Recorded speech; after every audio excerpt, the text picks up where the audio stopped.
Very welcome, all of you. This is a cooperation between Transform Europe, as Roberto said, and the Asian Europe People's Forum, and its a social justice cluster. And indeed, we have started this series. We hope this will be a series of the whole process of webinars, because we see still a lot of contradictions, dilemmas, many unanswered questions once we talk about environmental justice and just transitions. And it is always said that social justice and environmental justice go hand in hand. That's very nice. Everyone agrees. And then comes the question, how do you do this? How can you make it concrete? And then the problems start. So we thought we should reflect on these questions, not to find ready-made answers, but to clarify a number of concepts, a number of dilemmas, and try to see how to go forward and how to prepare a more coherent discourse on all these matters, because that is what we need, a consistent and progressive discourse on just transition and on social justice. And we started with labor because we think labor is the most important point. It is about the survival of people. It is about the survival of workers and their families. It is about economic and social rights that in many countries do not even exist. So we think this is a very important point. We do hope that we can make from this a process of reflection, also on topics like degrowth or extractivism, all these points that are at first sight very simple, but that do entail many difficult questions. So we are very happy to start with this series on labor and just transition. And we are very happy to have a series of eminent speakers. We had the honor to count on a member of parliament, but I see that he is not here. So I think I will, it's just really a pity. We had a member of parliament from Bangladesh to give an introduction to this webinar, but since he is not there, I will give the floor to our two keynote speakers. He says I will be joining shortly. He just wrote a message. Thank you. Okay, thank you. To our two keynote speakers, who are Mr. Bert de Wel and Dario Angelini. Mr. Bert de Wel will start, will briefly present him. He is an ecological economist active in the nexus between social and environmental issues. He has been so for more than 25 years. He worked nearly 10 years for the Belgian Union, ACV-CSC, as environment and energy policy advisor before joining the International Trade Union Confederation, ITUC, in 2017. He coordinates the climate policy work of the ITUC and is a trade union focal point at UNFCCC and UNEP-UNEA. Mr. de Wel, please, you have the floor. Thank you very much, Francine. Thank you very much, Roberto. Just to be sure you hear me well? Okay, very good. Thank you for the kind introduction. Indeed, I'm active at the multilateral level as a focal point at the UNFCCC, representing the global workers' organizations. I want to start with saying that the UNFCCC and these yearly COPs that are being organized, where I coordinate the trade union delegation at these conferences, they attract a lot of attention. Every year in November, December, all eyes are on the COPs, and we go from Glasgow to Sharm el-Sheikh, and now later this year we go to Dubai. While I'm working there, I'm very much convinced and aware that the climate will not be saved at the COPs. I want to say, in fact, that's the first thing that I would like to say. We are not going to save the climate at the COPs. But the COPs are a necessary instrument to coordinate at the multilateral level between all the countries to see that to have accountability between the governments. And it's all eyes are on the countries, all eyes are on the actors, and that's why COPs are important. They're also important because they gather the labor movement to go to these conferences. And we learn more from each other at these conferences than we learn from policies or from industries, and it's a way to organize ourselves. Because in the end, the climate will be changed in the companies, in the households, in the regions, in the communities, and by organizing ourselves there. But I very much see it as some kind of pull and push mechanism. We are pushed from the ground to do things, and at the global level, we can also pull unions, workers in companies, in communities to do more things. That was the first thing that I would like to share. And the concept of just transition has been like the magic 2 words to organize the workers around this. And since it started in the 90s, at the beginning, the focus was very much on convincing the trade unions themselves to work on climate issues. Many of them were not really ready to assume that we have to protect the environment, that we have to protect the climate, and that it has impacts on jobs, on livelihoods, on wages. And just transition is the magic word to combine both issues. I think in the meantime of progress, a lot of progress with all our affiliates worldwide, and most of the trade unions now are convinced that we have to tackle head-on climate change. If their workers are not directly affected by it, we know that their future of their jobs will be affected by the impacts of climate change. We have no other choice anymore. The industry federations like Industrial Europe as a central manifesto on just transition is working really with the frontline workers being affected by it.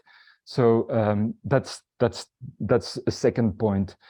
And now the time has come to translate from the workers' movement these convictions, these ideas that we have into policy changes, and to have our seat at the table and make climate policies be effective and take into account just transition policies. And there we see that honestly, we have been quite successful in promoting our concept. When we started in the 90s with the concept, everybody was talking, what do you mean with it, and so on. In the meantime, we have organized ourselves, and one of the most important landmarks is, of course, the Paris Agreement, where you have in the Paris Agreement a direct definition of just transition. They speak about decent work and quality jobs, the imperative of a just transition. All nearly 200 countries have approved this, and by approving this, should take these decent work and quality jobs in their climate policies. So, and especially since the last COP in Sharm el-Sheikh in Egypt last year, we have now all countries deciding on a just transition work program. So it has once again taken a higher profile in the multilateral international negotiations. Now, that's for the good news. Everybody is talking about it. So there's 2 things about it. Why did it get such acceptance? And what's the consequence of this big acceptance? So I'm very much convinced that the fact that we at UNFCCC can now speak about just transition is due to the Global South, is due to the G77. The G77 has assumed and accepted the concept of just transition and has pushed it in the international multilateral negotiations. And that's what has made the change. We have nice European countries with nice policies. but they would never have pushed it to have it at that level. It's due to the support and drive. Yeah, we all hate the Egyptian government for what they do with their workers, their dictatorship, but the negotiators of Egypt have pushed just transition on the multilateral UNFCCC agenda. And we are happy of this, and it is because of the Global South that has pushed it. Why has Africa and G77 pushed just transition? That I'm very much convinced it's the JETP, the Just Energy Transition Partnership, that at COP26 in Copenhagen was signed with South Africa on financial support for the transition of Eskom, the South African energy company. $8.5 billion was being allocated to the just energy transition of South Africa. And suddenly, all eyes went open. Shit, there are billions to get in the just transition. And now, just transition has become a means of implementation discussion. It's a way, it's a vehicle for the Global South to ask for economic development. From the trade union movement, we are extremely happy about that. We think this is absolutely necessary. If we have to transform Eskom and all the other energy companies in the Global South, we will need a lot of money. The question is on how we are going to use that money. Will it be through a really just transition, or is it foreign capital being put in these countries, taking over the energy systems, leaving no autonomy of the local governments over their energy systems? So we're happy that the money has driven G77 to accept just transition as a concept. We have to be very careful in the way that's being used by the Global South and by the Global North on to push these policies for just transition. So now we have to discuss with all the governments on how we are going to implement these just transition policies and why do we need it. And still, many of the environmental negotiators do not get it, why we need just transition.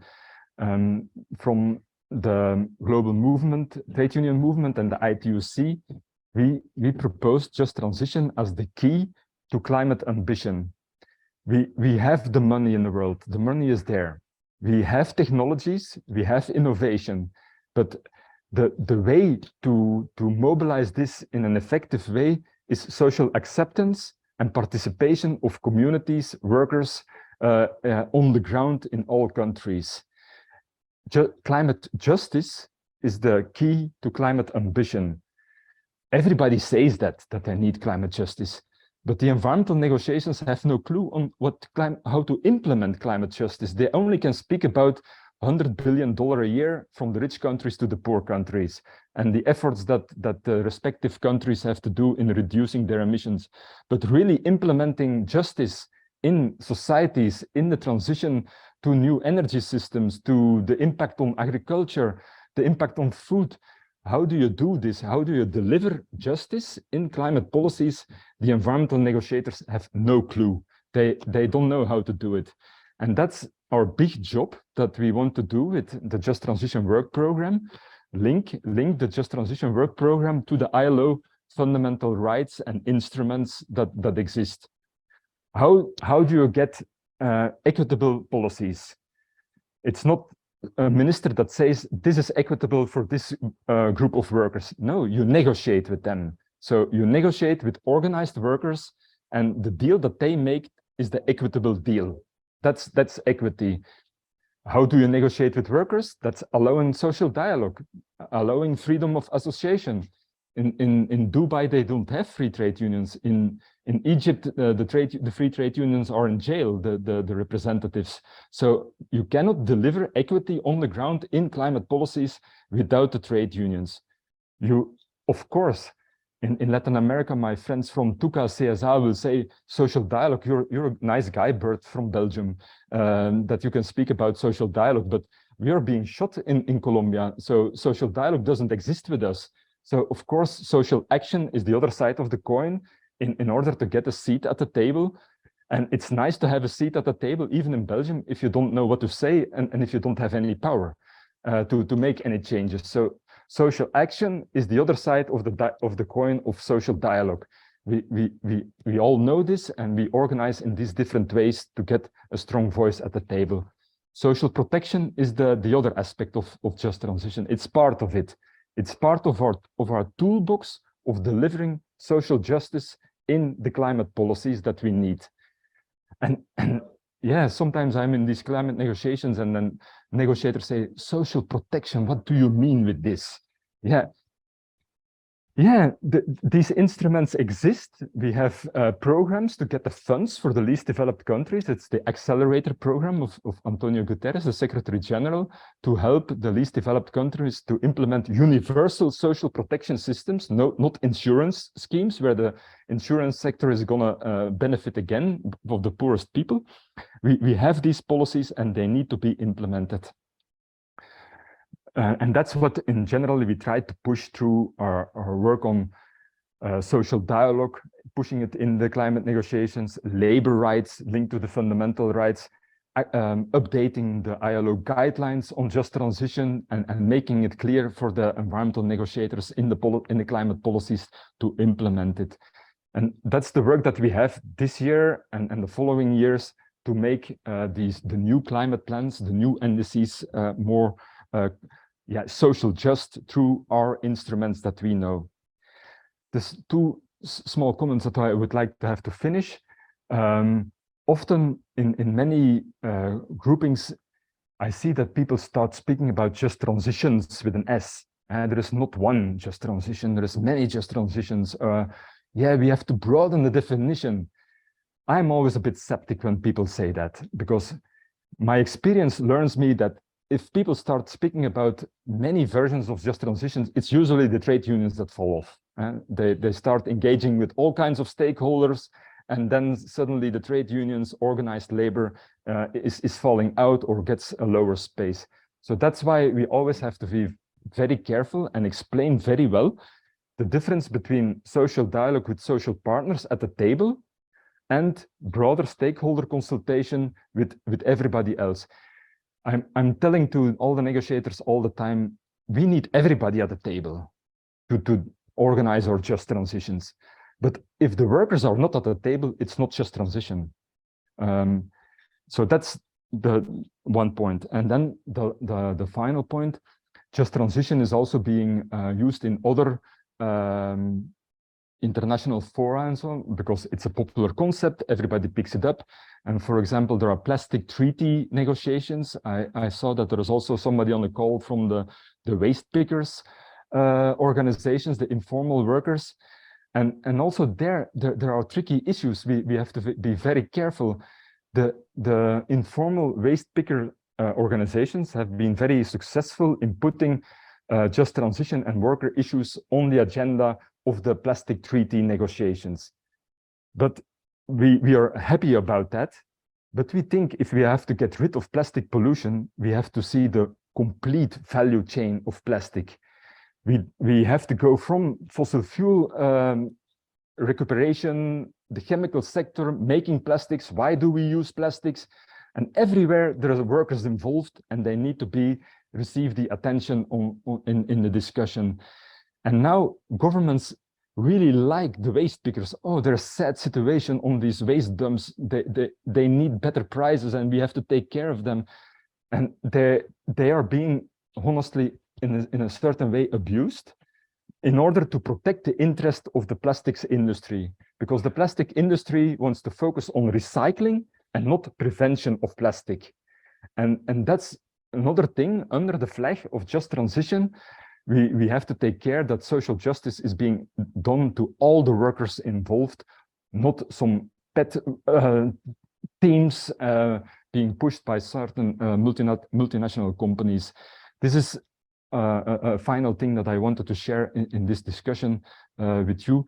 And I'm happy from the Global Trade Union Movement, ITUC, to communicate further with you on how we can make this more concrete, the concept of just transition, how we can push it in the heads of the environmental negotiators, what climate equity and social justice means in climate policies.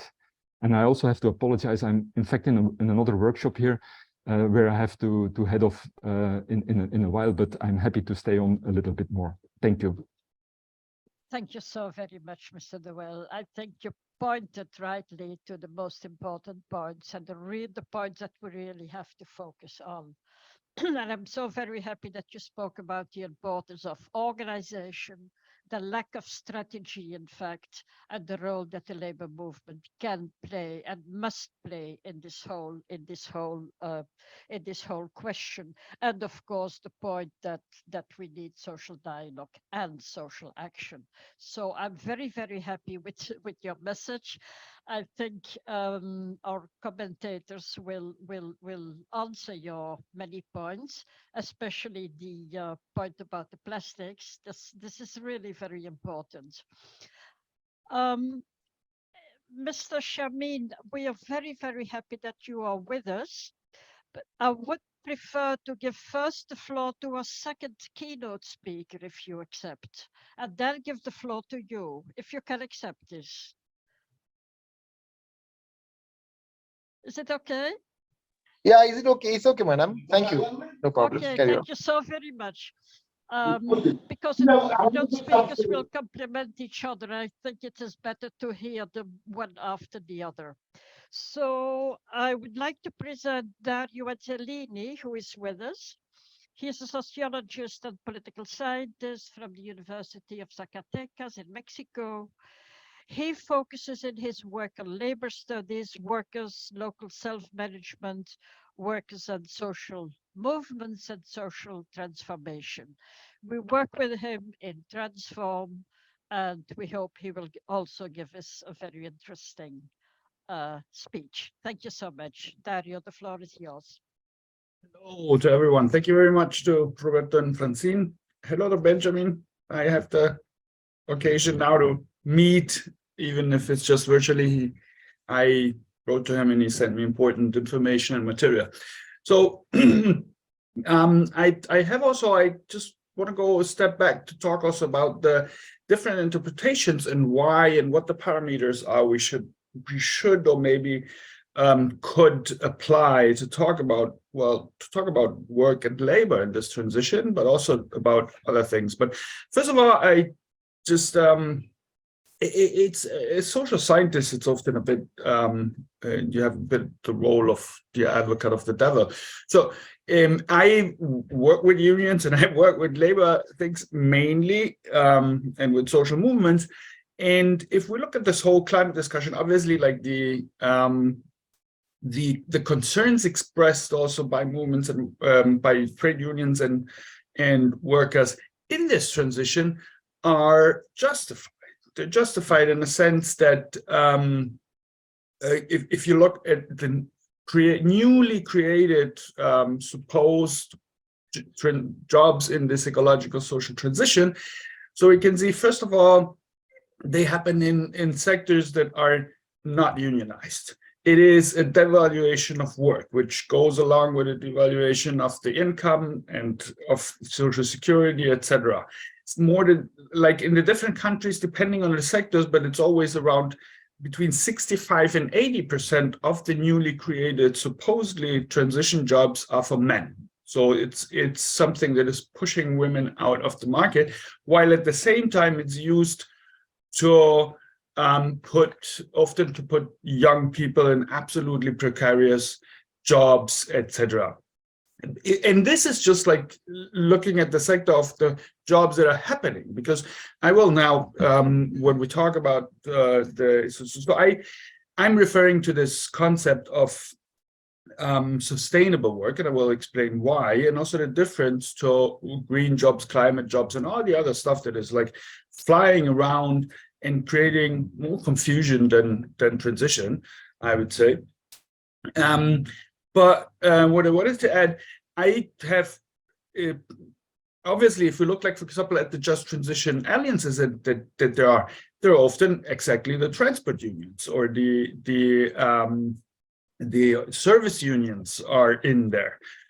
And even if all unions sign, we have to look at a difference, especially in the global north, between the unions that are in export-oriented sectors and the ones that are in sectors that are oriented to an internal market. So we see that all unions sign it, but the metal workers unions representing the car industry in Germany, they never even lost one word about climate change or anything like that at any negotiations with the government in Germany.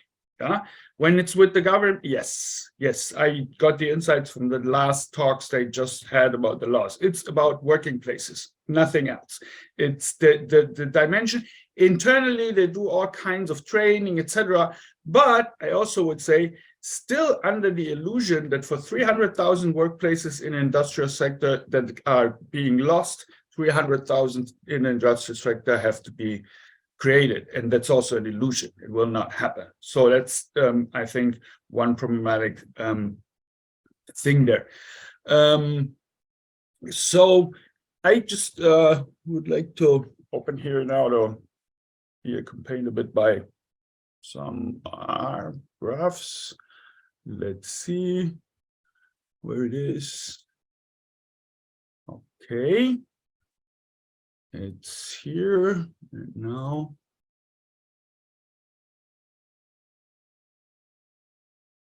How do I do that? Sorry, how do I do the, you don't see the whole screen? Yes, oops. Okay. So what is sustainable work? When I speak about sustainable work, one point we have in our favor talking about sustainable work is that, in fact, like the United Nations decided in 2015, and then these 17 sustainable development goals that were signed, etc. And it's part of it that it says that work has to be sustainable, and the countries should do something in the direction to turn work into sustainable work.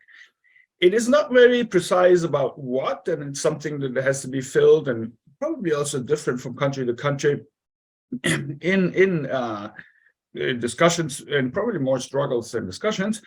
But let's look at it. We can make a definition. So it means generally that it does not reduce development to economic or technological aspects. Yes, and it's leaning on the model of decent work of the ILO.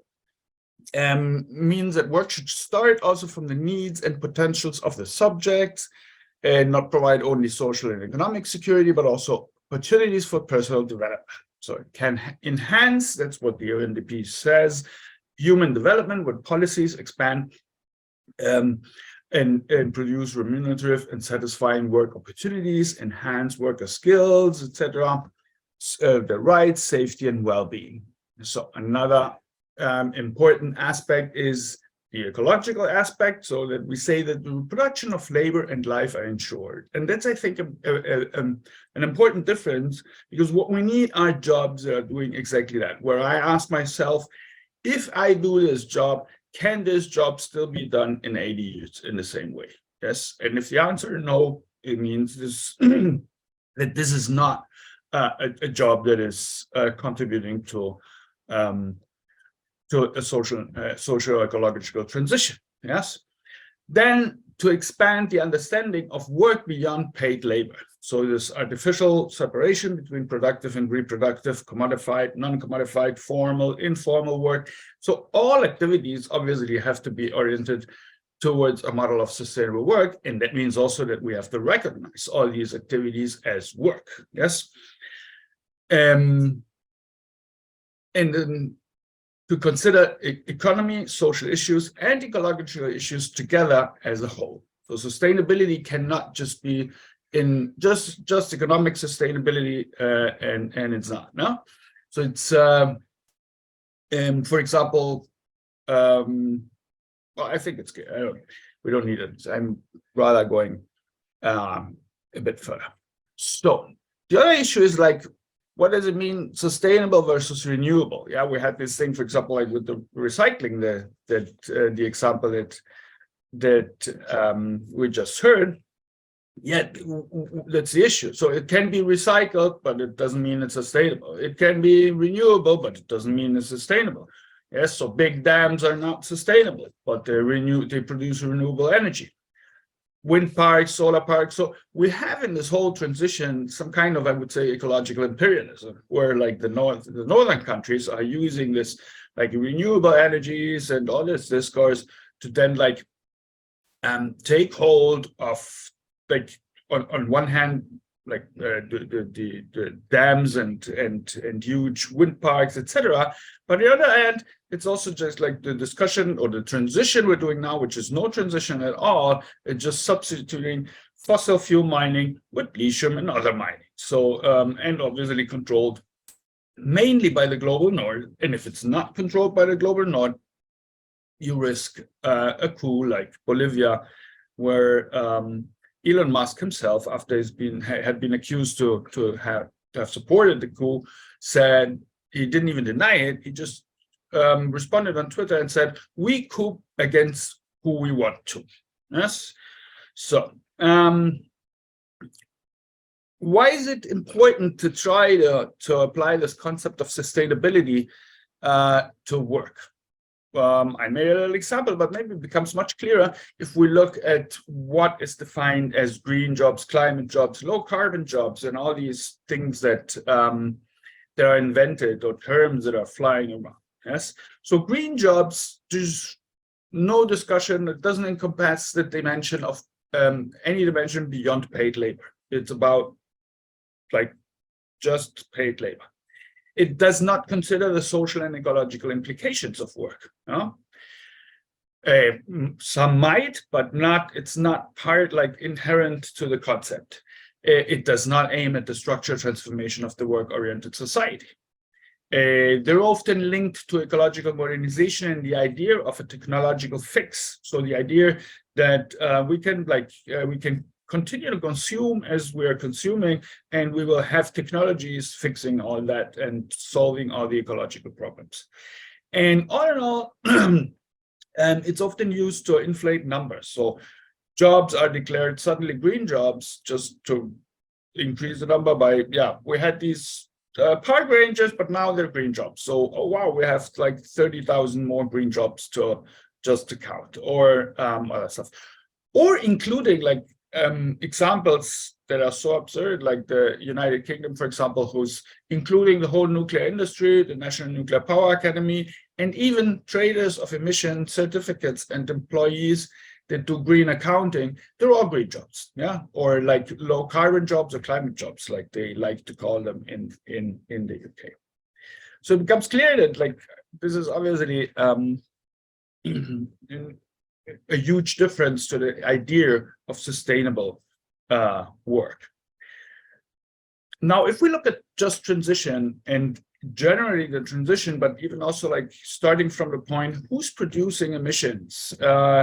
What are the parameters that we have to look at in this transition? I think we have we have different levels. So we have one, this axis, like ecological, social, and north-south justice as elements of what is sustainable. So it is only sustainable if we cover these three issues. But if we look at the emissions and responsibilities and etc., we have also, again, like different parameters we have to look at. There's one, obviously, the historical. So who's historically responsible for emissions? Yes. Because like the countries of the global north, they like it very much to say, just to look at, oh yes, now the emissions country per country. Oh, okay, but you've been blowing this stuff into the air since 1850, and it's cumulative. It's still like working in the atmosphere was what the UK blew there in 150, 170 years ago. So it's not gone. So you have an historical responsibility you have to face. The other issue is the count, like country or person, because obviously then we see often these graphics that like compared and like, oh, here's the US, but they're like India and China, etc.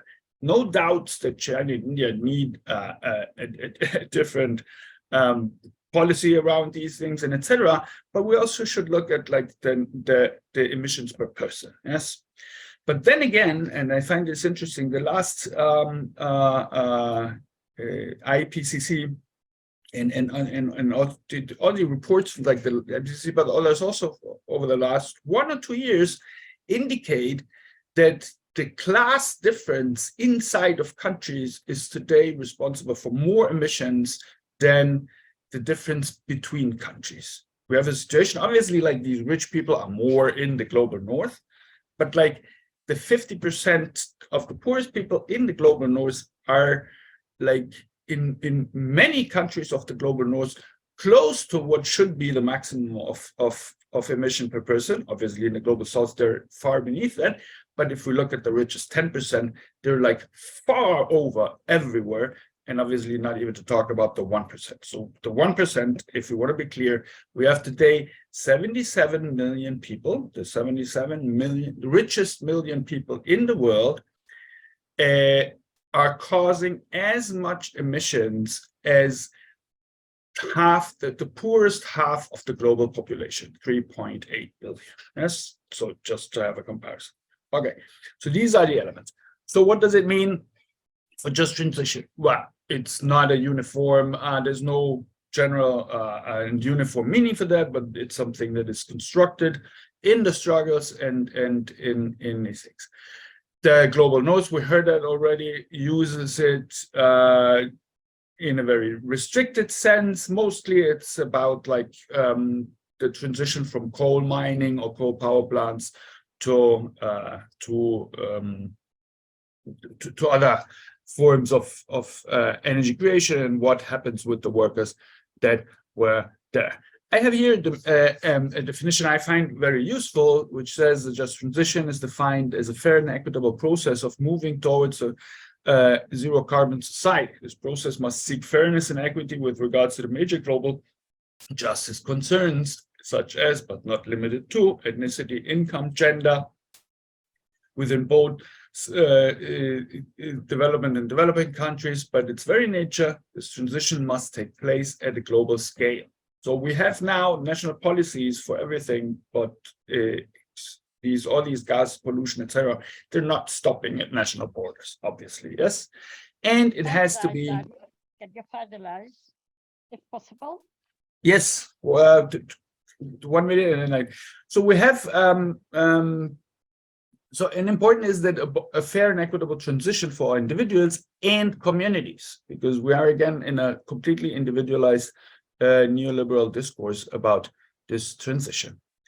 So and I'm finished, and was just to indicate that we need these just transition alliances. There are just transition alliances in different countries, and we need them because of different interests, obviously, but we also need them because, unfortunately, even the trade unions and the worker movements is not even strong enough to push the change alone. Yes, so that's why we also definitely need these alliances, which, like I said, are not easy. And I think that, like, unfortunately, like as I see it, in especially in this export-oriented sector, even the trade unions of the global north, the issue of the justice between north and south is one of the first things that disappears, even in the unions. Not because, I mean, they have the position, but when it gets concrete, it's just the main focus is like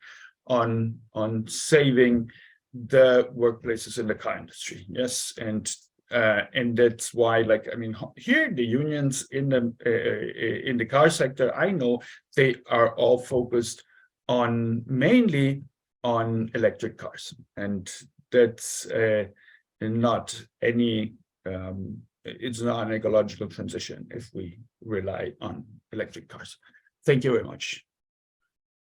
Thank you so very much, Dario. I think it was very important that you point to all this semantic confusion in the first place, because that is where a lot of the other confusion comes from. We do not know what we are talking about. And you also pointed rightly to the north-south and the class dimension. So I think this was very, very useful for all of us. So we are now, in fact, a bit ironically, starting with the introduction. And I would like to give the floor. It's a real honor for us to have with us Mr. Shamin Patwari from Bangladesh.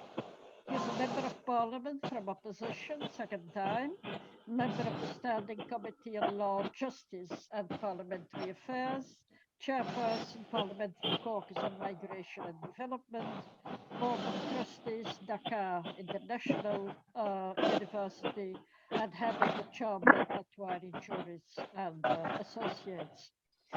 So again, it is a real honor for us. We're very happy you are with us. I will give you the floor, if possible, for 5 to 10 minutes. Thank you. Thank you. Am I audible? Can you hear me? Okay, because I'm in the quite a busy place. Thank you very much for inviting me in this very nice program. It is a very learning process for me. Just transition.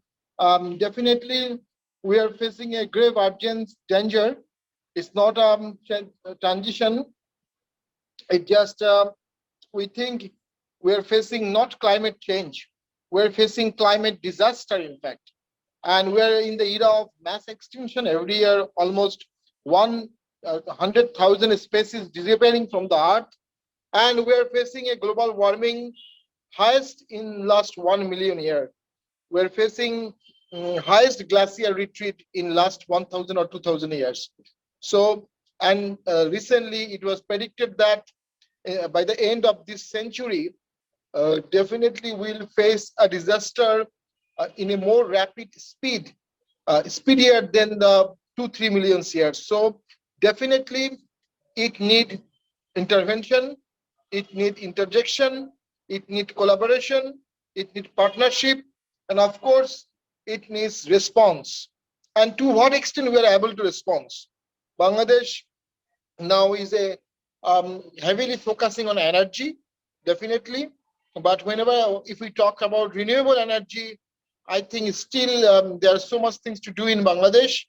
The Prime Minister declared that by 2050, she wants 50% participation from the renewable energy.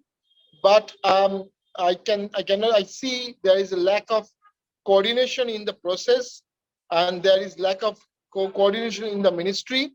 Of course, we need a just transition, and at the same time, the government must open the market and open the economy and open the opportunity for those countries and for those companies who really able to finance in this just transition. One issue is who's going to finance this just transition. If you follow the polluter pay principle, Bangladesh contribute very trivial in global warming or CO2 emission. But Bangladesh is victim of global warming. Bangladesh is victim of CO2 emission. And this delta is now, if 1 degree water, if 1 degree global heating happen, that will rise water by 1 meter, and 27% of our land will disappear in water. So that's a very tricky situation for Bangladesh. Climate disaster, Bangladesh is the worst victim, one of the most vulnerable.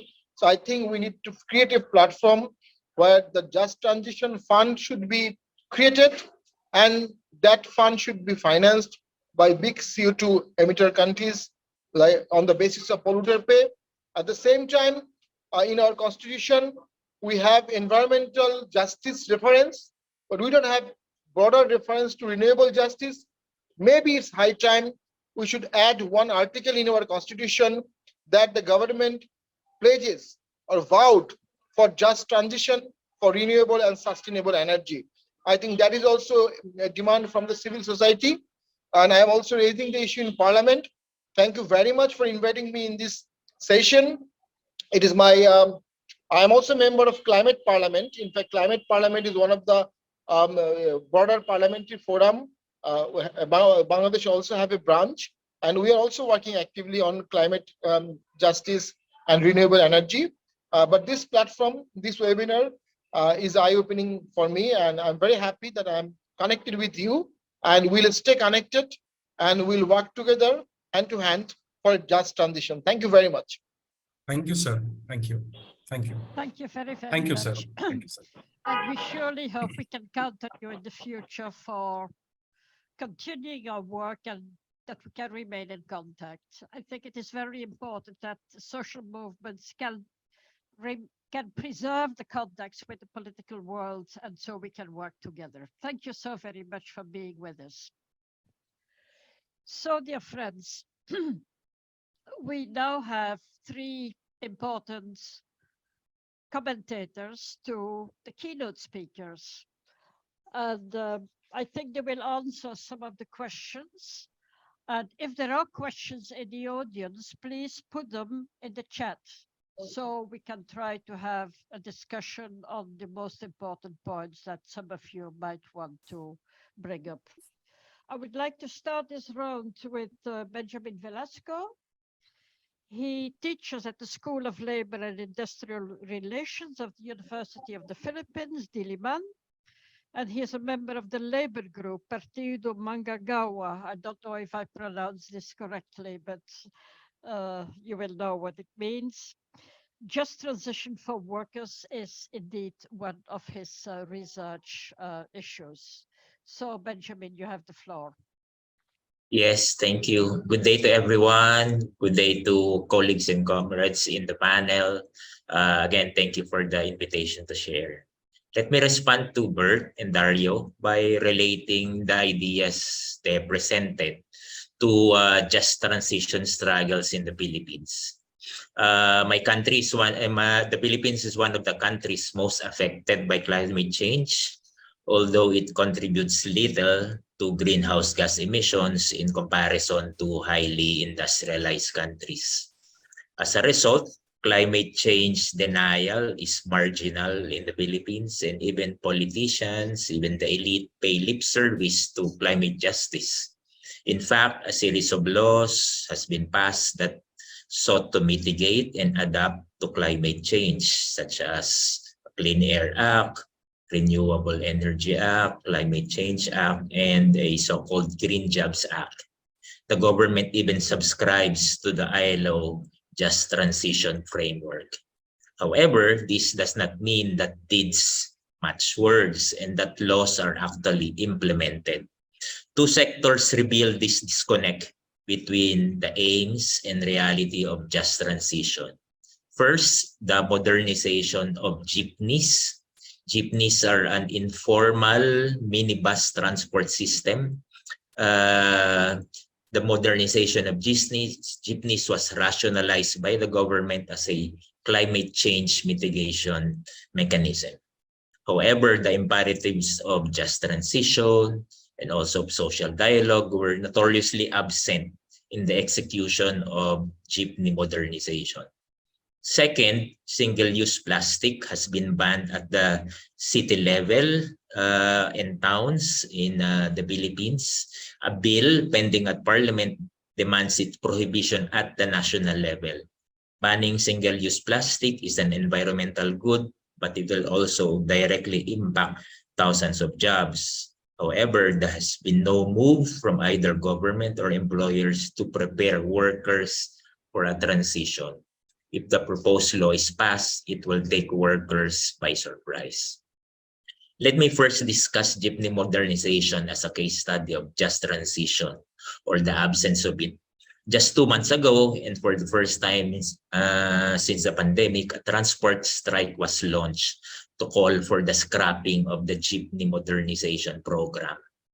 The government argues that modernization is necessary to solve public transportation problems and also mitigate climate change. Jeepneys are redesigned World War II era US military jeeps. They are the most prevalent form of public transportation here. Jeepney owners and drivers are both informal workers with vulnerable livelihoods and little social protection. Jeepneys have been scapegoated for numerous ills such as congestion in the streets and also pollution. Yet, of course, it is the more numerous private vehicles, not public transport, which is the main cause of these problems. The consolidation of the highly fragmented jeepney sectors, which are mostly owned by individuals, and the mitigation of climate change were the main rationales for the government's modernization program. Consolidation is to be achieved by forming fleets of jeepneys composed of at least 15 so-called modern jeepneys. Modern jeepneys, in comparison to the traditional jeepneys, are required to use new engines. It's called Euro 4 or electric engines. The modernization program was supposed to cover both public jeepneys and public buses, but its implementation by the government solely focused on the former and did not involve the latter. Thus, it has always been perceived as a jeepney phase-out and so anti-poor. As a result, jeepney modernization has been vigorously resisted by jeepney associations since it was first proposed a decade ago. And jeepney strikes were successful in delaying the implementation of the program until the pandemic arrived. The pandemic lockdown banned all forms of public transport. It took more than 3 months before the first modern, not traditional jeepneys organized in fleets were allowed to operate. Clearly, the modernization program did not comply with the ILO guidelines on just transition for workers and social dialogue as a key mechanism. The response of some jeepney associations was to fight for a just transition. There were several dimensions to the just transition demand. First, a longer period for the modernization plan. Second, a higher government subsidy for the purchase of modern jeepneys. Third, consolidation of jeepneys in the form of cooperatives instead of corporations. Fourth, for the operation of traditional jeepneys even during the pandemic as the economy was slowly open. And finally, what is called here service contracting of jeepney associations so that it could provide jobs, alleviate the lack of public transportation, and to be the new prototypical new normal in mass transportation in the Philippines. While a number of jeepney organizations were raising similar concerns, not all were comprehensively framing its set of demands as just transition. Government, in response, has made some token or partial concessions to some of these demands.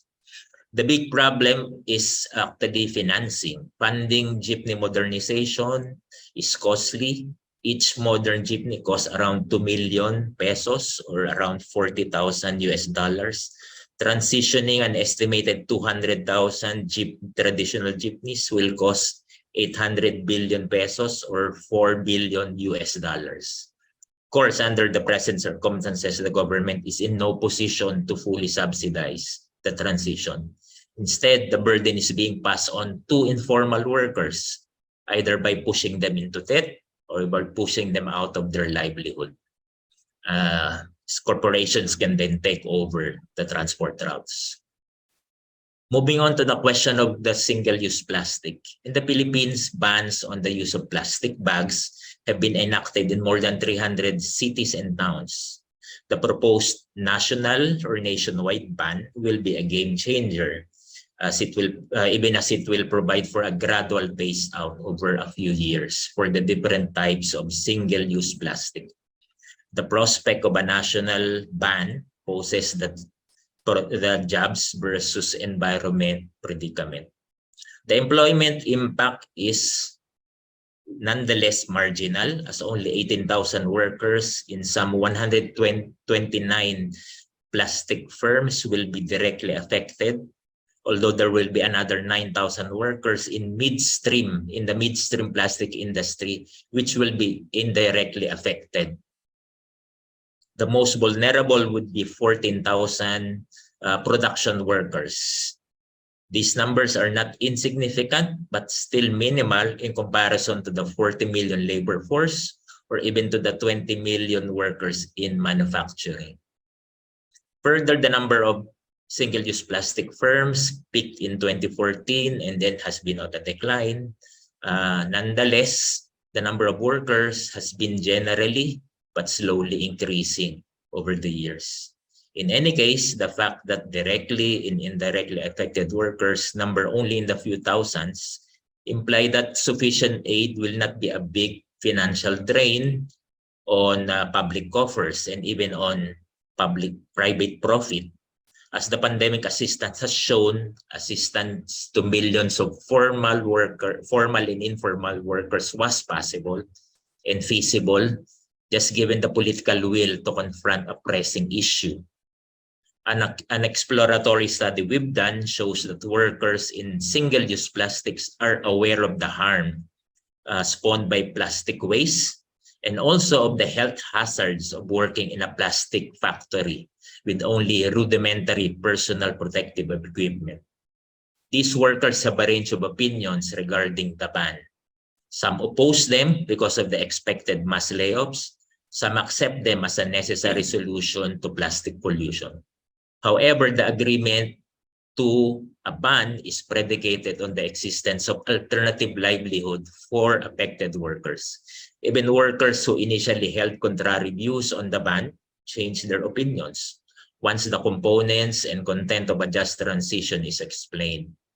As long as an alternative job or livelihood is guaranteed, which ensures the continuity of income, then workers are willing to shift out of the plastic industry and embrace the advocacy for plastic regulation.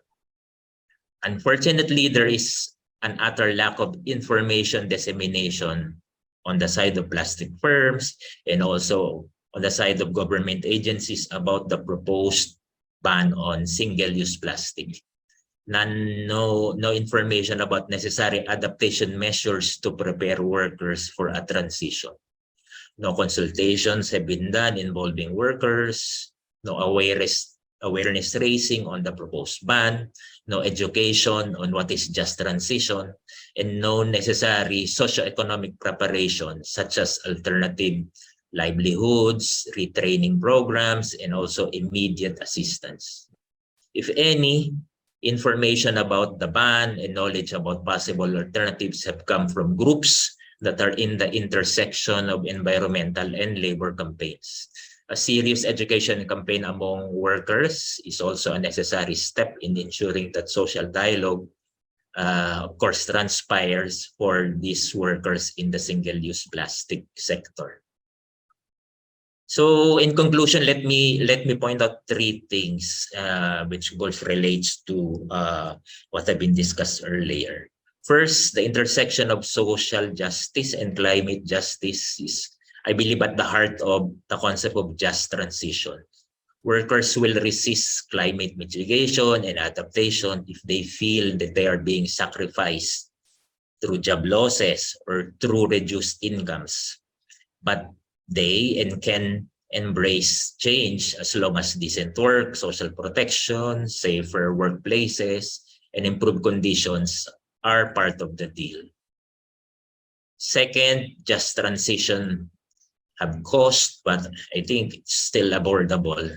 Funding for just transition should be borne by polluters, fossil fuel companies, and the more industrialized nations.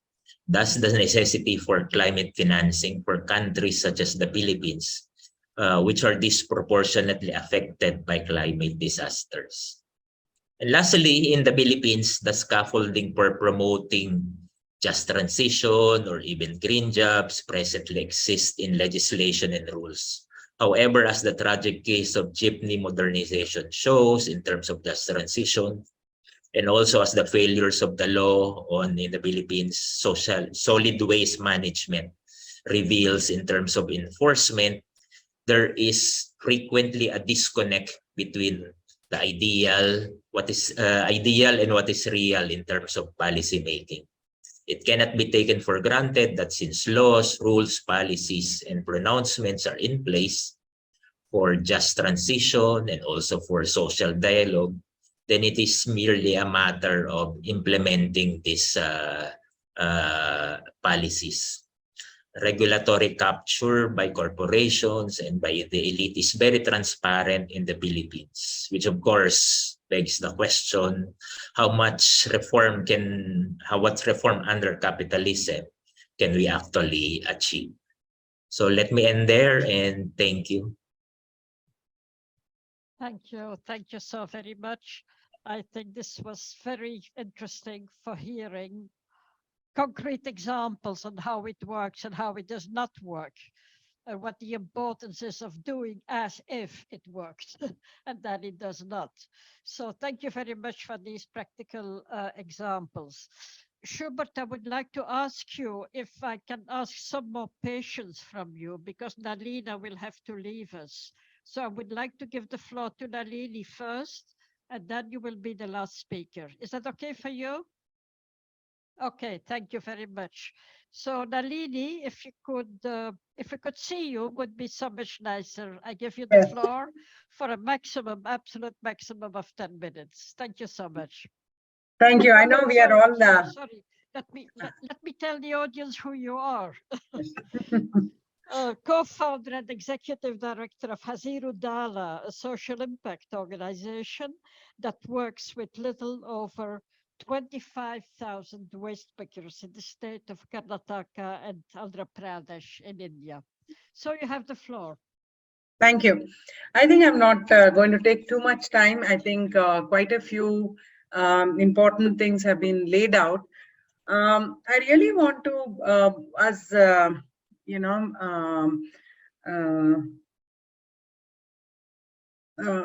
as we were talking, there are two UNFCCC processes there, plastic treaty processes there, and both are talking about just transition. So in both of them, we have informal and formal workers.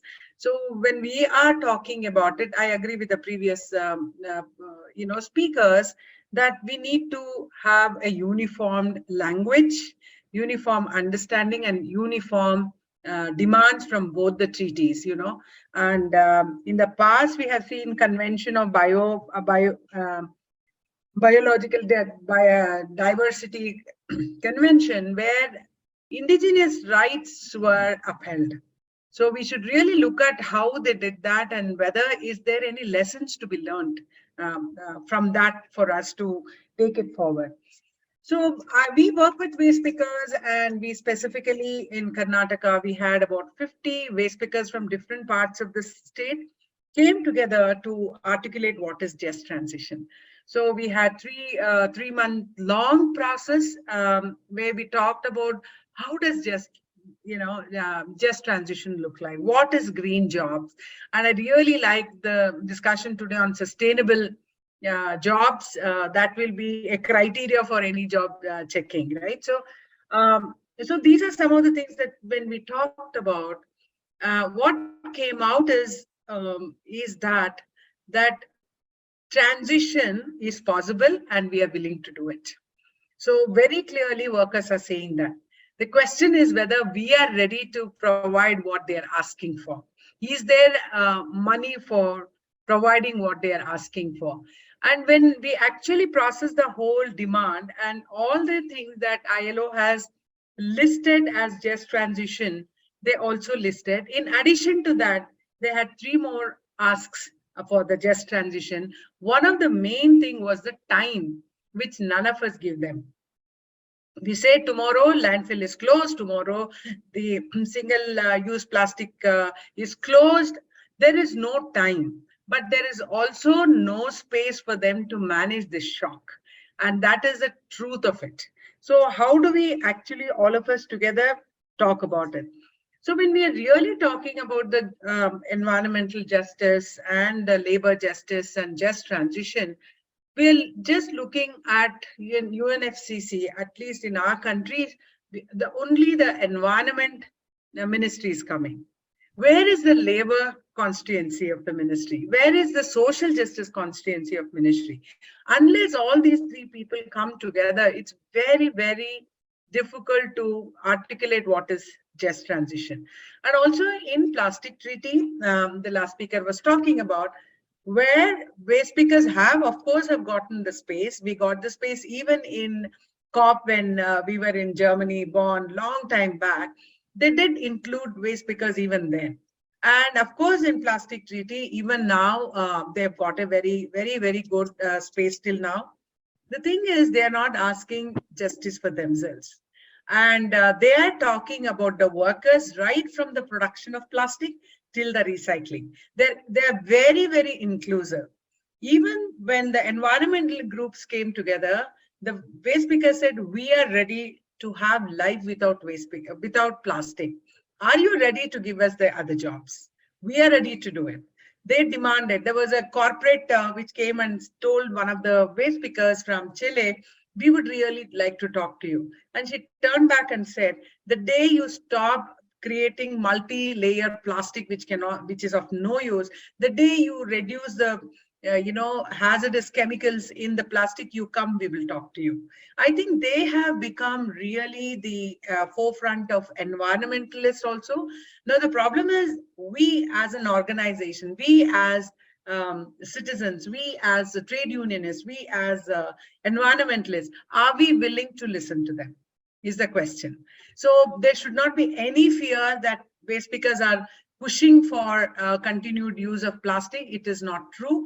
It is very clearly come out in their demands also what they want and what they are asking for. So when we are going to talk about just transition, it's very important to talk about them, because actual work they do is actually mitigation of climate change. But when they go back home, they are the one who are suffering with excessive heat and floods. That is because of climate change. While they help us to have a better life, they go back home for the worst life. So it is very important to identify many such groups that are there, just not this. And fisher folks, we continuously have conversation with fisher folks. They also have the same issue of lot of marine litter there, but still their livelihood is there, and they live very close to the seas, and they have an issue. So we have to at one level, we all have to talk about just transition in similar way. How can we do it? Whether you are a coal worker, coal mines in a formal setup, or a waste picker who is on the street to do it. And also many people are, and of course, as the previous person was saying, the corporates are putting the guns on the waste picker shoulder and say, no, it will be difficult for the waste pickers, so we need to have plastic. But waste pickers are not saying that. Definitely not saying that. They are saying we also want a better life. We want everybody to have better life. We are concerned about the environment, but corporates are not. One of the things when we had in Karnataka in 2013, single-use plastic was banned in 2013. We had a town hall where we asked them, don't you lose some of the income? They turned back and said, yes, we will lose income, but the community, the society's health is more important than our income. When they have so much openness and understanding, we need to see how we give them the space they need to speak, and not speaking on behalf of them. And we also have to look at how this just transition happens. What is the kind of workers organization we need to have? Somebody said cooperative. Yes, there is cooperative. We can also look at entrepreneurs. There is so much more ability for a person to move out of their living condition and improve their livelihood and living condition just by becoming entrepreneurs. But entrepreneurs, when the workers become entrepreneurs, we have to create a social safety net, so that they, even if they have taken the risk to be an entrepreneur, he fails, we are there for them to move forward. We have tried this a lot in Bangalore, especially with women waste pickers becoming an entrepreneur. Of course, there is a lot of investment so that they are entrepreneurs, but what we have seen, when other workers work under them, their condition is far more better than working under a contractor. And what we need to invest in them, of course, the training, of course, technology, all that is there. But what is most important that people don't think about is the leadership. You have to develop their leadership, that they can take over and ask for just transition themselves. So leadership is very important. Social justice, labor, these two departments should work with the environment department in order to make this a reality. So when we are asking, we have to understand what is the process that we are going to follow. You are an informal worker, I'm a formal worker, and there's UNFCCC, there is a plastic treaty, but if you don't have the same language and same understanding, it's not going to help. So we as labor activists will all have to come together and have a common statement of understanding. Since ILO is something that all of us believe in, can we start our the just transition definition that ILO has given, just transition steps that the ILO has given? Can we look at it? This is something common, all of us believe in them. Can we make the change if need be? But we need to have one voice. That's what I wanted to say for today, both in terms of distribution of fund, how it is going to be dealt with, how it is going to be, what is the kind of finance mechanisms that we are asking. People are asking for plastic credits. It's the most ridiculous way of funding justice. So keep aside the business. Yes, it is important, but let's look at how we as an organizations come together to have one voice and one understanding of just transition. And it's a new subject. I don't think any one of us have expertise in this. We are all learning this with the workers, and that's what we need to move ahead. Thank you so very much. Confirming also what others had said before. I think this was also a very important contribution to exactly what we need, trying to find a uniform language and trying to have an organization and to have one voice. Thank you so very much. Thank you very much. Thanks. So finally, Schubert, it is your turn. If I can introduce you briefly, sorry. You're the coordinator of Oxfam in the ASEAN engagement coordinator of Oxfam in Asia. And previous to that, you were a technical advisor to the Philippine delegation and briefly also with Bolivia to the UN negotiations from COP16 in Cancun till COP22 in Marrakesh. So you're certainly very well trained to help us further in this exercise. Thank you so much. The floor is yours. Thank you, Francine. Thank you. Good evening, everyone from Manila, and thank you for inviting me to share our reflections on just transition. So the scope of my work, current work, is within the ASEAN. So if you may kindly allow me to share my perspective from that. And ASEAN is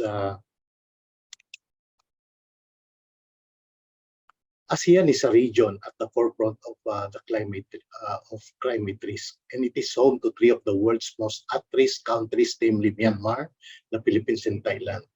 Collectively, the ASEAN represents the ASEAN is the third largest market in Asia and the seventh largest in the world. It is estimated that ASEAN as a region could lose 37.4% of its current GDP by 2048 if climate change mitigation is not undertaken. And this makes the ASEAN market among the most vulnerable in the Asia region to climate change. Realizing this, most ASEAN member states have committed to some form of net zero emission within the next 30 to 40 years, with 8 of the 10 ASEAN member states announcing national targets to achieve net zero greenhouse gas emission or to become carbon neutral by 2050, which corresponds to the 1.5-degree target set by the IPCC. Taking this into account, it is then imperative to consider a change in the ASEAN's power generation mix as an essential component for a just energy transition. For this purpose, we propose the following action points: to accelerate decarbonization by 2030, enable a regulated market leadership towards realizing a fair and open competition for energy generation, create an even playing field, no more new coal, and comparable support for renewable energy. Now on just transition. The language we use in the ASEAN is the just energy transition, or JET. And sometimes the word just can be politically sensitive, and an alternative to that is a human-centered energy transition. For us in Oxfam, A just energy transition is not only a shift in technology and infrastructure choices, but also a recentering of energy as the basis for human prosperity. To be just, energy transition must empower communities and address the barriers that prevent their substantial participation in the energy sector. As such, it should ensure community focus and equal sharing of the benefits and risks.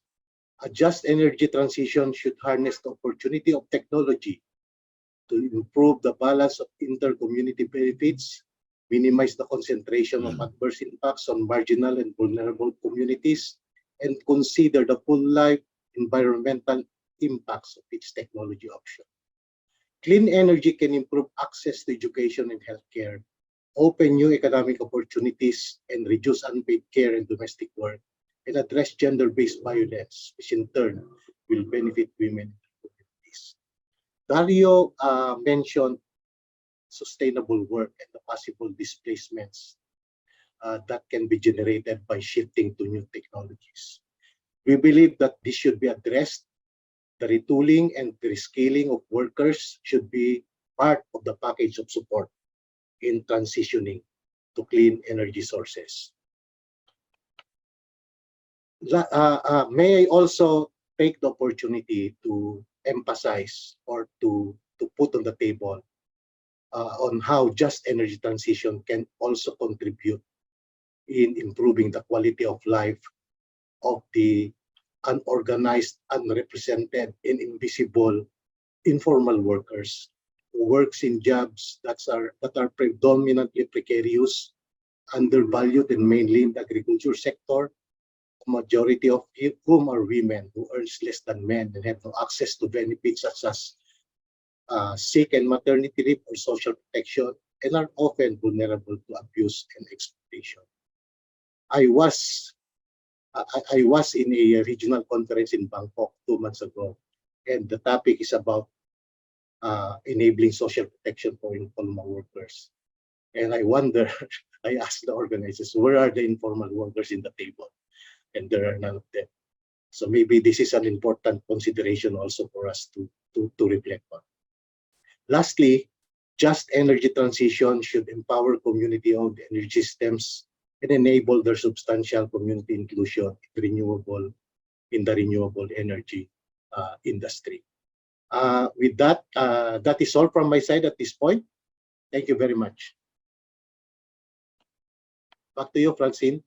Thank you. Thank you so very much. That was very important, especially the point you made about the informal workers and the need to include all workers if we start talking about just transition and labor. So I do not know if there are any questions or comments from the audience. Oh, we have Chandan. What should be processed as a social movement we can initiate to bring universality? Yes, indeed.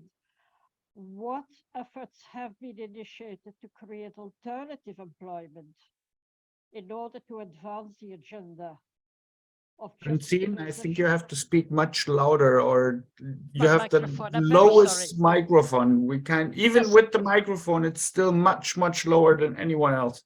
Oh, We really? can barely hear you But with I'm microphone. so much smaller. But than if you're having everyone it there, else. we can't almost hear you at all. Okay. So the second question was the initiatives in the global north to create alternative employment. And 3, social protection is becoming difficult even for formal workers.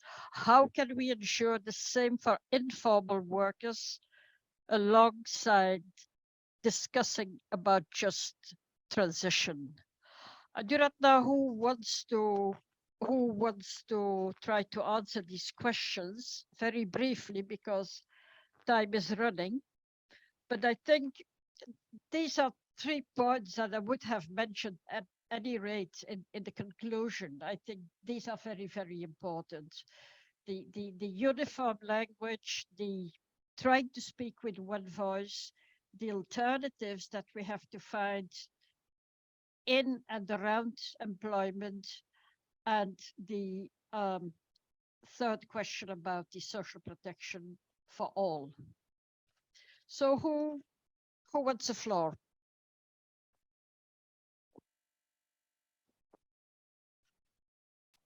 Dario. I can comment something. Thank you. Just briefly, because I also saw that Bert sent in the chat some declaration signed also by the unions and German metal unions. Yes, they do sign declarations. Like, I mean, but if someone asks me what's the situation of climate in the world, I say, look, they signed the agreement in Paris.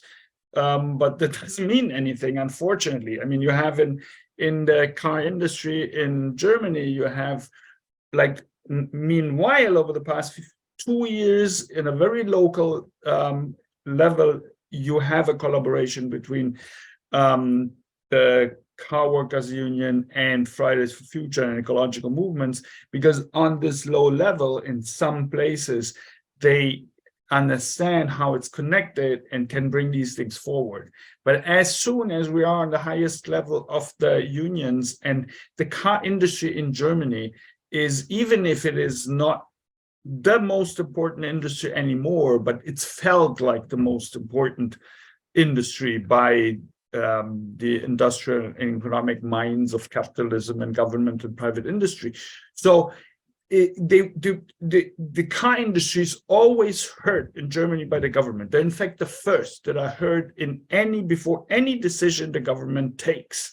During the coalition negotiations, the head of Volkswagen and Porsche was in constant phone contact with the head negotiator of the Liberal Party that is in government to see if they agree or not with the agreements of the negotiations. So, once we're at that level, the metal worker unions never planted anything about like a just transition, like including the South or etc. It's about what new workplaces can be created, what are the social programs for the people that are getting out of this sector. That's it. And what new workplaces can be created is focused on industrial workplaces, and it's focused on electric cars, nothing else. So and it is a problem. So it's also, I think, an issue that we have to see. And like I said, the interesting thing that it's moving on the ground, not at the tops of the top of the union signs these declarations and don't talk about it. Maybe like, yes, in public talks, etc., but never to the government or anything else. And like I said, the just transition issue when they negotiate with the companies is limited to the question, what happens to our workers that have to leave here, and how can we ensure electric car workplaces? So what should be a process social movements that can initiate to bring university language? Well, I think that will not happen, but we have to have at least ourselves be clear about what all these things mean, because it's like it's like going to a minefield, because they look all like green flowers and climate change flowers and climate policy flowers, but are not. Yes, like we heard, like, I mean, the whole. So why are the biggest interest and the biggest organizations of supposed circular economy, even if I would say, like, we look at Marx and circular economy is great, but today it's an association founded in Davos by industrials that tell you that you have the circular economy, and in the end they just like recycle 1%, and it's just a cover up to continue everything as before. What efforts have been created? Well, I think that we have to be very clear that, first of all, it's only workers and communities that can push any climate policies that will maybe save us from the catastrophe. No one else is really interested in it. Second, it has to be clear that it is a class issue. Yes, and it does not mean that like lower classes have less means to do these things.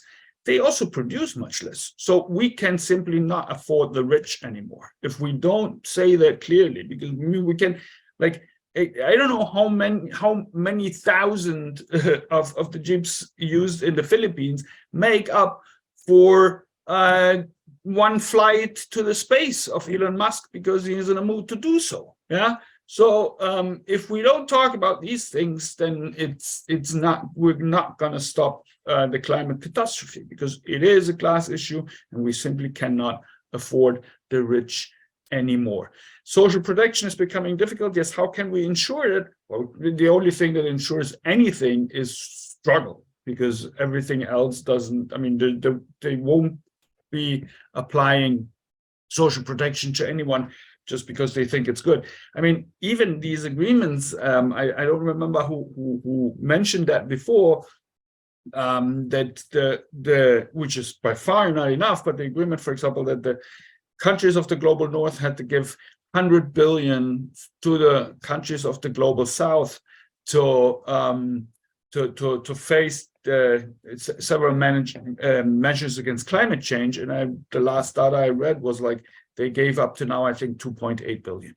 And even that is mainly through programs that are not extra programs, but they did, like, again, the remodeling of numbers. So money they were giving anyway, they suddenly declared it to be of these new 100 billion funds. So the only thing that really will bring us forward is struggle, because also, like, it has been, I think Schubert mentioned it, like the issue that the renewable energy policies that we have now increase the concentration of economic actors and take away from communities often even like the control about energy. So it would be possible to do that. Renewable energy is much easier than with any form of energy we had before, but that's not the interest of the big players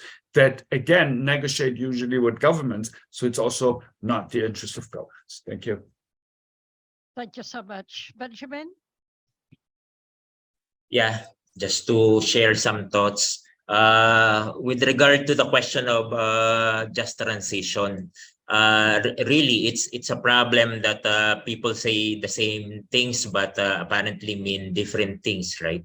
So in the Philippines, the government or even corporations use the language of just transition.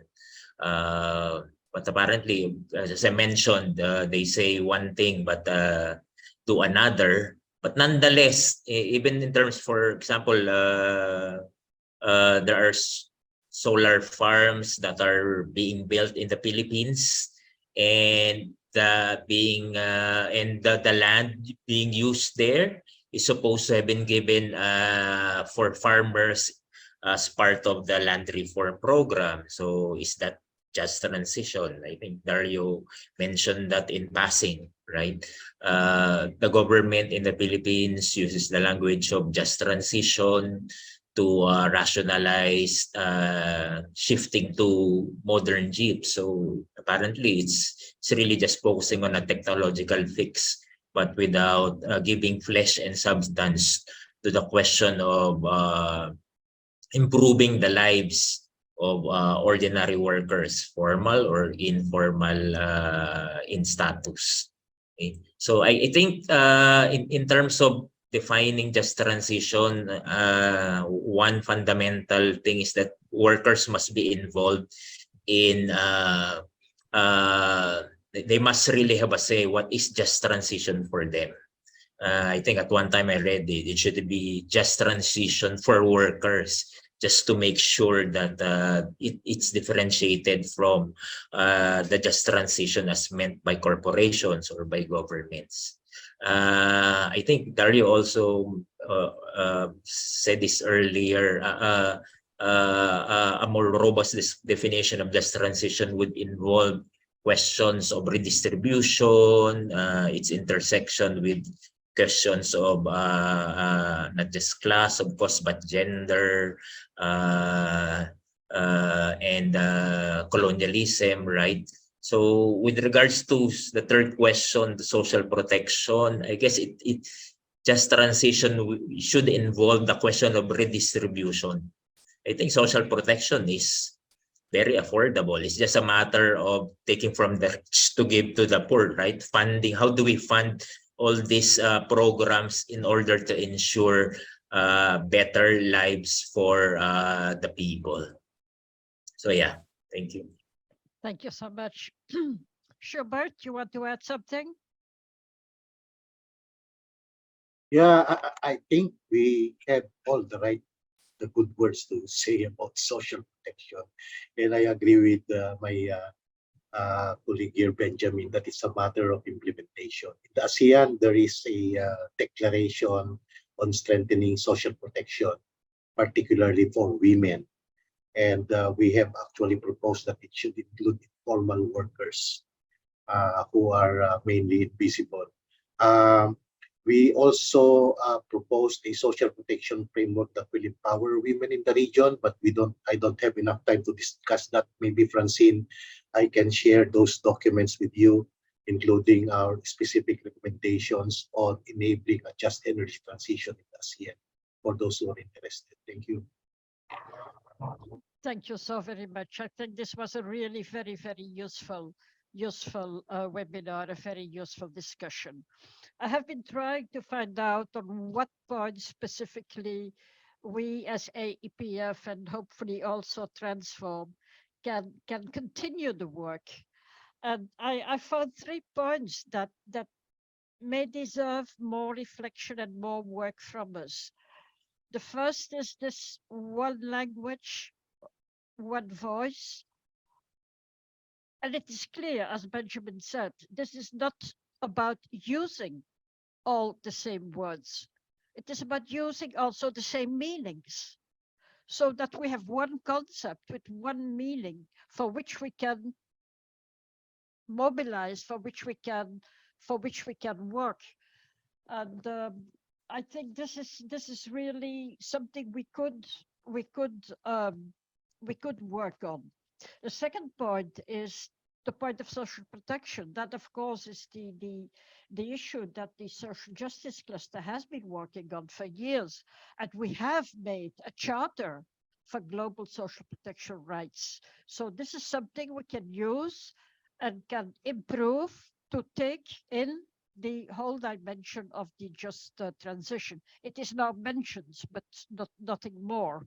And the third point, obviously, is the class dimension.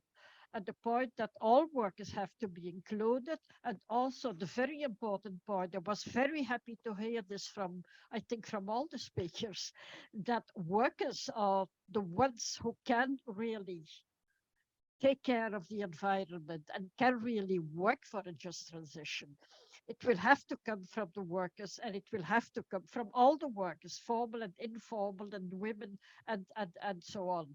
So this probably also involves a matter of redefining work and how we do this and apply it to the whole environmental question. So these are my points. I do not know if there are any more comments or questions. Francine, if you allow me, I want to read one comment made by our comrade Mora from Cambodian Alliance of Trade Unions. And he writes, if it is not too long, if it is not too long. No, just like 2 lines, just 2 lines.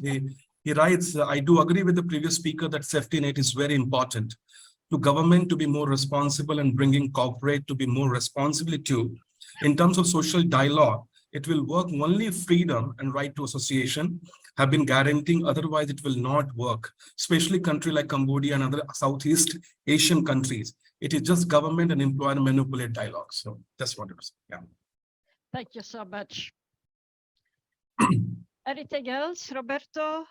You have other comments? Well, no, just a great thanks for the speakers for the introduction, and also I agree with Francine that we have a fruitful meeting also to see what are the next steps.